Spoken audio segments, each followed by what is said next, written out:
We start this story in a front yard, where two parents stand watch in loving guard. Little Minnie playing on wooden steed. A happy family, you'd concede. A home blessed with love, trust and support. With their little princess spend her days holding the fort. With hours of time to let her mind wander, the cause of mother's curve she did often ponder. But what was inside? What could it be? She would look and look, trying to see. What do you want? The mother did quiz, expecting a reply of little master or little miss. Oh. Minnie did shout, the mother to herself. What are you talking about? Horse, a horse! She squawked with a turn and a spin. I'm going to fetch the Ritalin. Your mother can't have a foal, a colt or a filly. My darling girl, you must be silly. But the girl was hardened with a steely defiance. She would shock them all like an unreputable appliance. You see, the very next day, without delay, she placed a wish amongst the fish.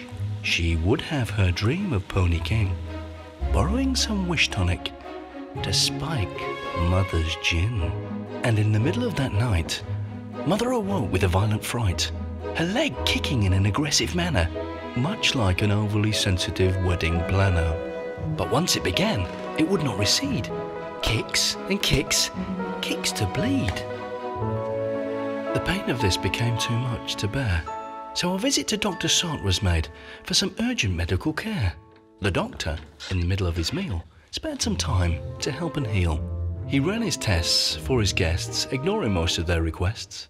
He checked his data once and twice, he printed it off because he was nice. But the picture, what of the picture? The doctor did eye it with heavy stricture. It's a horse. The physician did proclaim, without mercy or even shame. The parents were shocked at this blunt news. His medical discovery did confuse. See, the doctor was no good, a boozer, a self-hater. The only thing worse, a third-person narrator. The parents, still baffled by the absurd, their mother contemplated how this occurred. Remembering Minnie's request for a horse, she decided to ask her, after hitting the source. What did you do to me? Mother screamed in a state, her grief she could not abate. Just a wish. Minnie said, patting her mother on the head. But the mother could not forgive what Minnie did, a powerful vitriol growing from her id. I'll kill you! Please, I need this! Please! Into depression their mother had sunk, spending her days upon her bunk. Her friends had pretended there was nothing astray, giving her gifts to be thrown away.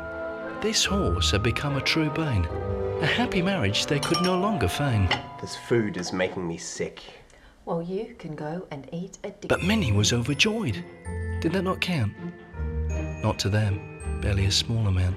And as the days closed in on due date, our protagonist began to curse their fate. Poor mother's nerves were quite shot. She was back on the calming pills, rather a lot. The doctor had begun to feel insane, getting drunk to blot out the strain. And our father figure was dealing in an affair, a secret shame he could not share. All of them broken, except for our Minnie, who spent her nights imagining that Winnie. And when the day came with a rush of staff, trying to stop mother from bursting in half, the doctor's skilled hands fiddled and kneaded, causing the horrific sight that immediately proceeded.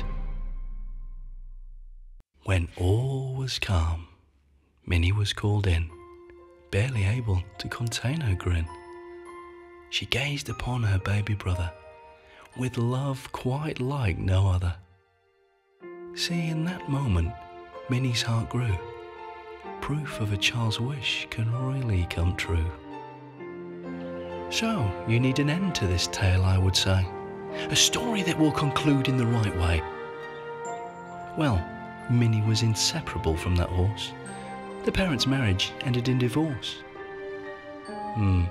Probably wasn't worth it, really.